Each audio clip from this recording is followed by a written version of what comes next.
Welcome to Real English Podcast. I'm Annie. And I'm Brendy. Please take a quick moment right now to like, subscribe, and share this with your friends for the Real English Podcast. It might feel fast, but that's just how Americans talk. You'll hear it again later, so no pressure. So I want you to imagine giving up your daily coffee, right? And suddenly your skin just breaks out in terrible goosebumps. Yeah, that sounds awful. Right. Your arms end up looking exactly like a cold, dead, plucked bird. Which, I mean, it sounds a little gross, but that bizarre image is actually the secret behind one of the most common phrases in the English language. It really is. And we have a very specific mission for our deep dive today. We're going to explore 3 everyday American English idioms. Yeah, native speakers drop these phrases all the time in casual conversation, like constantly. Exactly. And if you want to sound natural and, if you want to understand real English without getting stuck on textbook definitions, you're exactly where you need to be.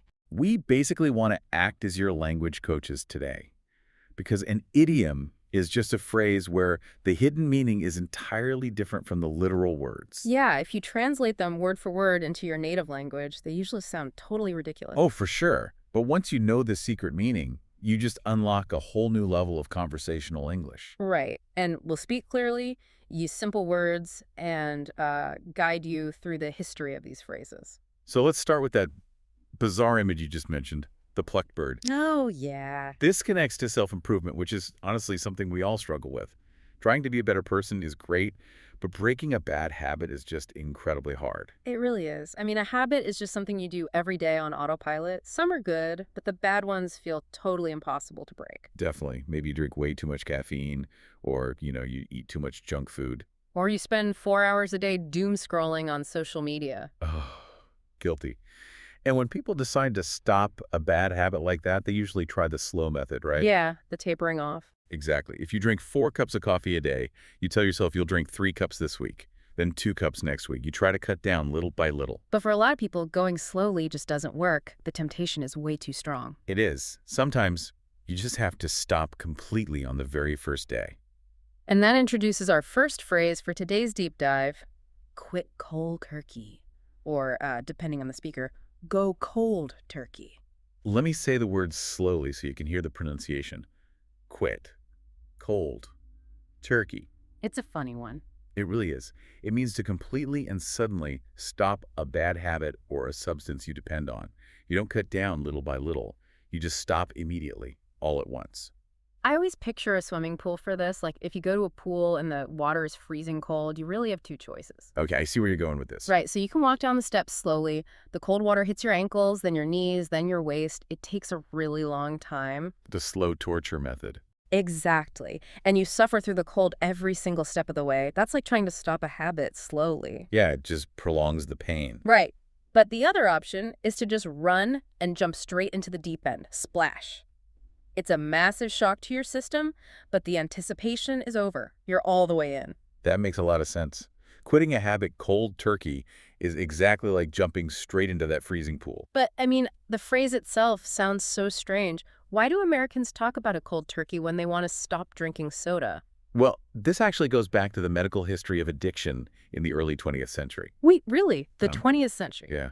When someone was addicted to a heavy substance and they stopped taking it all at once, their body would react violently. They would go into withdrawal. Because the body expects the substance, and when it doesn't get it, it just panics. Right.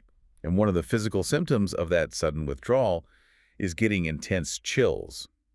The person's skin gets covered in massive goosebumps. Oh, so that's where the bird comes in. Exactly.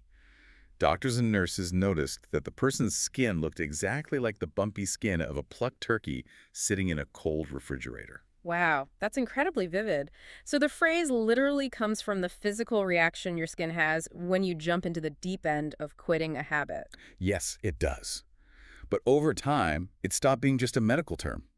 Today, we use it for entirely modern, everyday habits. Right. You don't just use it for heavy substances anymore. Not at all. You use it for anything you're trying to cut out of your life instantly. For instance, someone might say, I realized I was spending 3 hours a day on my phone, so I deleted the app. I quit cold turkey. Or if you bite your nails, you might tell a friend, I'm not doing it anymore. I'm going cold turkey starting today. That's a perfect example. Let's help you practice the rhythm of this expression right now. Speaking English out loud is definitely the fastest way to make it feel natural in your mouth. I'll say a short sentence and I'll pause. I want you to repeat it out loud wherever you are listening from. Repeat after me. I quit coffee cold turkey. I'll give you a few seconds to practice that out loud. I quit coffee cold turkey. Good. Now let's follow the natural storyline of someone who just quit a habit. Let's say you just quit coffee cold turkey. Okay, I'm picturing it. Your body is confused. You have a massive headache. You feel exhausted. You're probably feeling a bit grumpy. Oh, you definitely aren't in the mood to be social. You just want to lay on the couch. But there's a problem.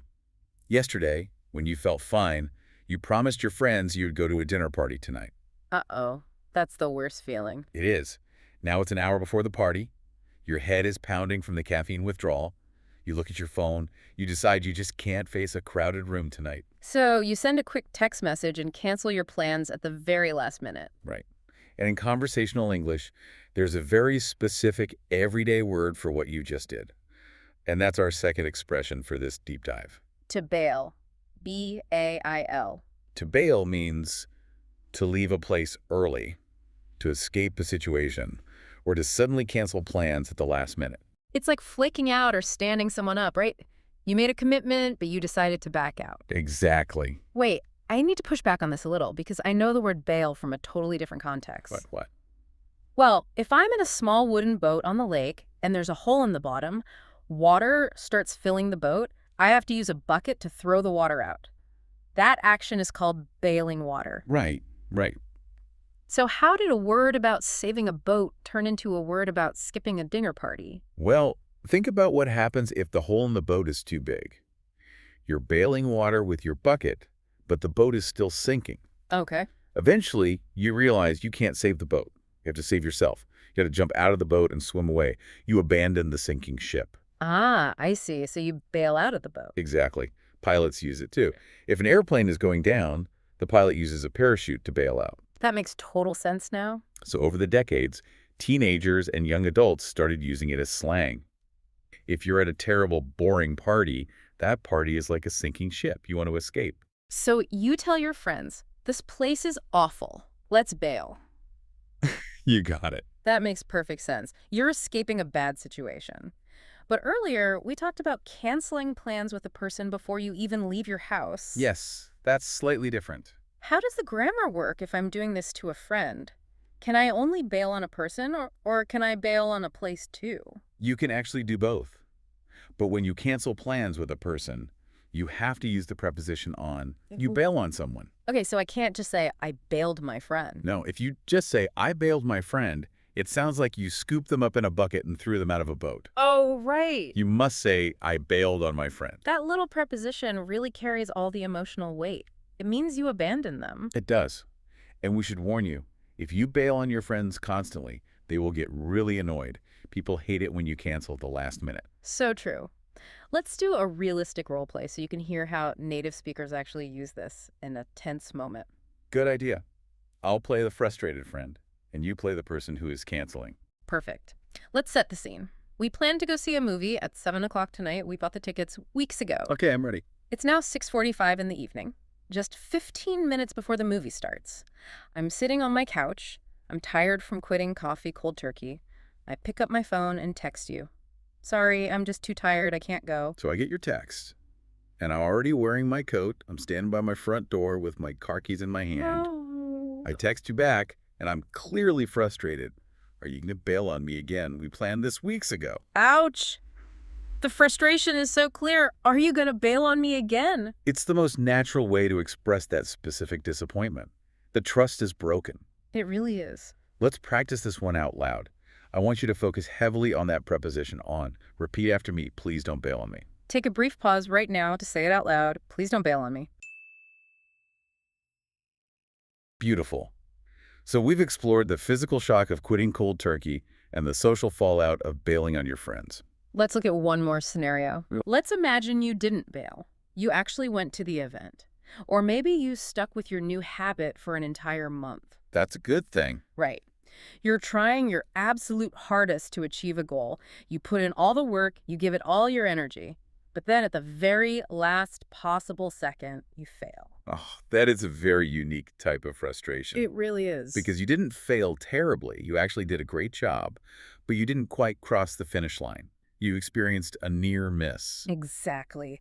And American English has a really playful idiom to describe this exact feeling of almost winning. Yes. Our third phrase today is close, but no cigar. Let me say that clearly. Close, but no cigar. This is actually one of my favorite idioms because the history is so cinematic. We have to travel back in time about 100 years. Oh, I love a good history lesson. Imagine you're walking through a massive outdoor carnival in the United States in the 1920s. Okay, so it's crowded, there's loud music playing, maybe the smell of popcorn is in the air. Yes, and everywhere you look, people are playing physical games to win prizes. Like throwing darts or tossing rings. Right. But one of the most popular games at these old carnivals was the high striker. It's a tall tower with a bell at the top. Oh, I've seen those. You hold a giant, heavy wooden hammer, and you smash it down onto a lever on the ground as hard as you can. Exactly. When you hit the lever, a heavy metal weight shoots up the tall pole. If you hit it perfectly, the weight reaches the very top and strikes the bell. Ding! And if you ring the bell, you win the grand prize. Right. Now today, carnival prizes are usually giant stuffed bears for kids. But 100 years ago, these games were mostly played by adult men trying to show off their strength. Okay, so what did they win? Well, the ultimate luxury prize back then was an expensive cigar. Wow, okay. So picture a guy at the carnival. He steps up, rolls up his sleeves, and swings that giant hammer. Smash. The weight goes flying up the pole. It goes higher and higher and higher, but it runs out of momentum. It stops just one single inch below the bell and falls back down. The guy's sweating. He's disappointed. And the carnival worker looks at him with a smile and shouts, "Close, but no cigar." That's amazing. You were incredibly close to hitting the bell, but you didn't touch it. So you don't get the prize. Close, but no cigar. Knowing the history paints such a clear picture in the mind. The effort was there, but the reward just barely slipped away. Yeah. Of course, nobody's playing high striker games for tobacco anymore. Today, we use this phrase for everyday modern failures. We use it anytime someone just misses a goal. Let's say you're taking a really difficult English exam. You need an A, which means a score of 90%. Right, 90%. Study for weeks, you memorize your vocabulary, you take the test, and a week later you get your grade. You scored an 89%. Oh, missing it by 1 point is agonizing. You look at that paper and say, 89%, close, but no cigar. It means you recognize how hard you worked, and you recognize how close you got, but you have to admit you didn't quite hit the target. We see this in sports all the time, too. Like, your favorite basketball team is playing in the championship game. Oh, this always happens. They play brilliant defense all night. But in the final 3 seconds, the other team shoots the ball from across the court and scores. Your team loses the championship by a single point. Yeah, you'd tell your coworkers the next morning, they played a great game. Close, but no cigar. It's also used a lot in casual guessing games. Like what? Well, if someone asks you to guess their age and you look at them and say, I think you're 32, they might laugh and say, I'm 33, close, but no cigar. That's a really good example. I want to look at the grammar here, though, because native speakers use this phrase in a very specific way. Oh, right. As an English learner, how do I actually put this into a sentence? Well, that's the trick. You generally don't put it in a sentence at all. Wait, really? Yeah, this is a common mistake for learners. You shouldn't say, I was close, but no cigar. Or, she is close, but no cigar. Oh, so you don't attach subjects and verbs to it. You just use the phrase completely on its own. Exactly. It operates almost like a reaction or a standalone comment. Okay, I see. Your friend tells you they missed their flight by 2 minutes. You just shake your head and say, wow. Close, but no cigar. That actually makes it much easier to use because you don't have to worry about complex grammar rules. It really does. What about the tone, though? We know bail is casual slang. Where does this fall? It's also very casual. It's meant to be slightly playful and informal. It's perfect for trivia nights, sports, or joking with your friends. I'm guessing I shouldn't use it in a serious meeting. Definitely keep it out of formal business settings. If your company spends 6 months trying to land $1 million contract and the client chooses a different company at the last minute, you do not want to look at your boss and say, well, close, but no cigar. Oh, man, your boss would probably fire you on the spot. Save it for the weekends. Good advice. And what if you actually succeed? What if you swing the hammer and ring the bell? What do Americans say then? If you get it perfectly right, you can use phrases like nailed it, or bullseye. Ugh, bullseye. Yeah, a bullseye is the dead center of a target. So if you hit the goal exactly, it's a bullseye. If you miss it by an inch, it's close, but no cigar. Let's practice saying this out loud. The rhythm of the phrase is very bouncy. I'll say it, and then I'll pause. Repeat after me. Close, but no cigar. Take a moment to say it right now in your normal speaking voice. Close, but no cigar. Excellent work. You're taking big steps towards sounding more natural in everyday English conversations. Let's quickly review the journey we took in our deep dive today. We started with the intense struggle of instantly breaking a bad habit. We talked about the goosebumps in the freezing pool. You just jump in, you quit cold turkey. Then we looked at how those withdrawal symptoms might make you cancel your social plans. We talked about abandoning the sinking boat. You leave your friends hanging at the last minute. You bail on someone. And finally, we discussed giving a task your absolute best effort, but missing the prize by a single inch. The carnival hammer and the bell. You almost won. Close, but no cigar. These 3 idioms are everywhere in American culture. Now that you know the hidden meanings and the history behind them, you're going to start hearing them in movies, in podcasts, and in coffee shops. For sure. But before we wrap up, we want to leave you with a small challenge. Think about your own life right now. Think about a bad habit you really want to stop doing. Or think about a time recently when you made plans, but you really just wanted to stay home. Picture that real scenario in your head. Now describe that situation to yourself using one of the expressions we practiced today. If you connect the English vocabulary to your actual memories, your brain will lock it in forever. We're so glad you joined us for this deep dive into conversational English. Keep practicing, keep speaking out loud, and don't worry about being perfect. Please take a second to like, subscribe, and share the Real English podcast with anyone you know who is learning the language. Your support makes a huge difference for us. And if you want to review today's lesson, I uploaded a free PDF summary in the description and in the comments. Feel free to download it and study at your own pace.